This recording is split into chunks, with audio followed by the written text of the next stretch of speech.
Chelsea 2, West Ham 1. Let's get this review out of the way, shall we? Let's get this done. Because I've got more things to talk about than this game of football. There's far more things to discuss. We started off well.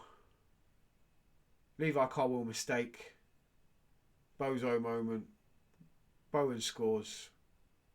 Things aren't looking great. Let's have it right. We all thought, oh God, here we go. We're losing to West Ham at home. But, second half, Maresca makes some changes. Pedro Neto comes on. Mark Gui comes on. Takes off Jackson, who was useless again.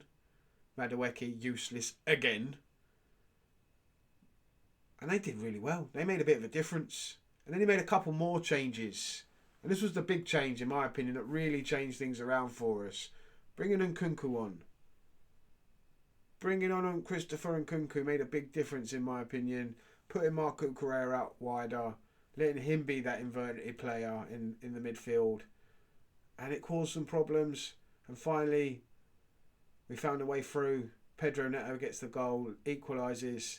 And then Cole Palmer, with a little bit of luck from Aaron Wan-Bissaka and the deflection, taking it over the keeper. And then we see out the game, brings on Chalobah, sees out the game.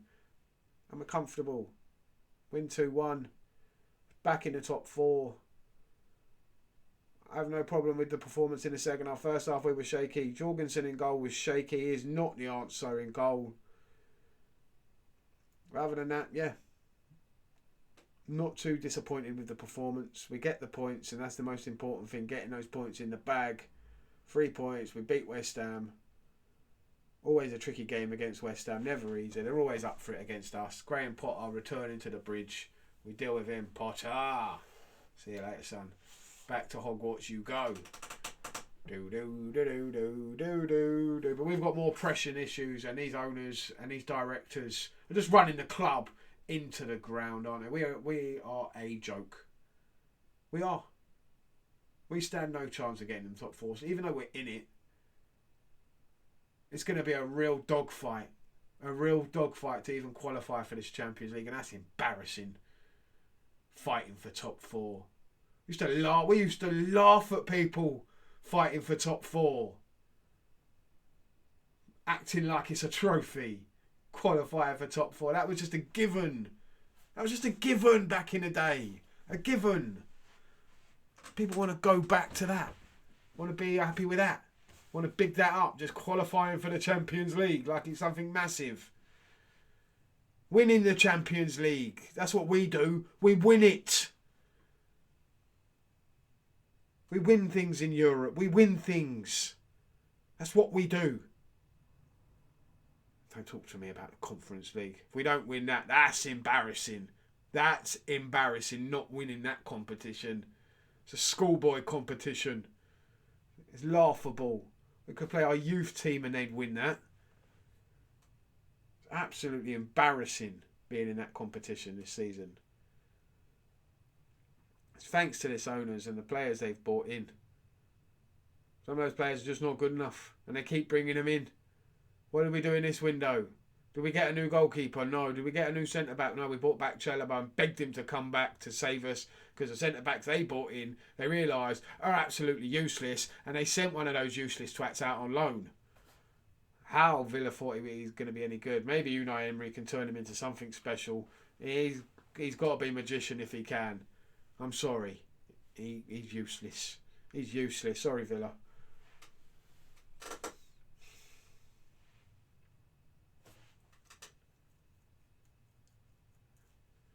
Beg Trevor Chalobah to come back. We beg him to come back. That's our only business we get done in this window. Only centre. No midfield cover. What, we get some kid from Saint Etienne on the last day. 19 years old. He ain't going to make a difference. He ain't going to get any game time. He's just going to be sent out on loan at the end of the season to Strasbourg. In a couple of months' time, he'll be gone. What was the point? Back in the French league he goes. We might as well just have left him there. It's embarrassing. No striker. No striker, and it ain't looking great because Nicholas Jackson looked like he was pulling up with his hamstring. At the end of the match, Mark Gu went down as well, and he looked hurt as well. Who have we got now? No one. I'd rather have Mark Gu up front at the moment though. If he's fit, play him, because Jackson is shot. He's done. His confidence is gone. He was awful against West Ham, just non-existent. Just playing him is not the answer now. Just give him a break for a bit. Give him a break because he's been running to the ground. He's played too many games, and the confidence is gone. Touch is gone. Fight is gone. He was awful. Awful. Rightfully hooked. Absolute stinker from him today.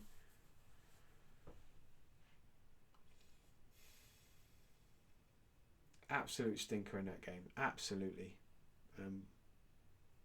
It's not his fault. It's not Maresca's fault. It's the owner's fault. It's the director's fault. Blueco, Clearlake, whatever we're calling them. Swin Stanley, Stewart, Egbarley, Bowley, whoever's in charge. I don't know. We don't know. Whatever's going on. It's a complete mess. This club's a mess. Still not got a front shirt sponsor. That's a complete embarrassment. Absolute embarrassment. You see so many teams that can get front of shirt sponsors and we can't manage to scrape one together. What the fuck is going on? What is going on? Real members can't get tickets for games. They're upset. Exploiting their loyalty. You've been exposed for that. The only thing you're here for, the only thing the owners are here for, are to make money out of this club. They're not interested in making us any better, making us compete, making us win things. This is not what Roman would have wanted. This is not his way and his vision for the club. He never took money out of the club. He never looked to make a profit. All he wanted to do was win things. Win. Be the best. And we were the best. The most successful team. Won it all. And now we're back to where we were before. Battling. Fighting. And losing every single time. It's embarrassing. And I've had enough. I've had enough of these owners. I've had enough of watching this. We've got to do something about it. All Chelsea fans have got to speak out and do something. It's time. Let me know what you think. Had enough.